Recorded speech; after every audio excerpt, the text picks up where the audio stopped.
મારું નામ વિક્રમભાઈ। બનાવમાં સાહેબ એવો બનાવ બન્યો છે કે મારા ભાઈ છે નાનો, એ છોકરાને તાવ આવ્યો હતો, એટલે સરકારી હોસ્પિટલ મોરબી જગાત નાકા કહેવાય ત્યાં આરોગ્ય કેન્દ્રમાં લઈને જતો હતો। એટલે એ બેડી ચોકડી બાજુથી મારો ભાઈ આગળ ટુ વ્હીલ લઈને આવતો હતો, પાછળ ટ્રક હતું।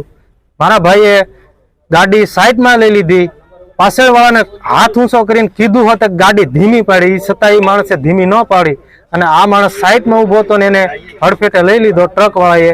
અને સ્થળમાંથી 8 વર્ષના બાળકનું મોત થયું છે અને મોટો એનો પપ્પા હતા, એને લાગ્યું છે, એ બચી ગયો, એને કાંઈ થયું નથી। ટુ વ્હીલ અને બાળક 8 વર્ષનું હતું એનું, એ બે હાવ ડેથ થઈ ગયા છે। હા, અને આગળના વ્હીલમાં લઈ લીધા, બાળક ઓફ થઈ ગયું છે। ડમ્પર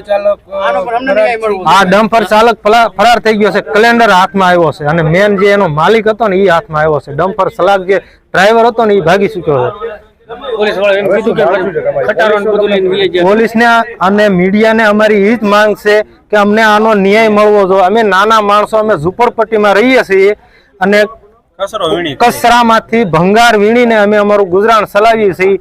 અમારો પ્રાઇવેટ દવાખાને જવાની અમારી પોઝિશન નહોતી, એ માટે અમે આરોગ્ય કેન્દ્ર સરકારીમાં બાળકને, મારો ભાઈ નાનો દવાખાને લઈને જતો હતો, આ માણસે પાછળથી આવીને ડાયરેક્ટ હડફેટે લઈ લીધા।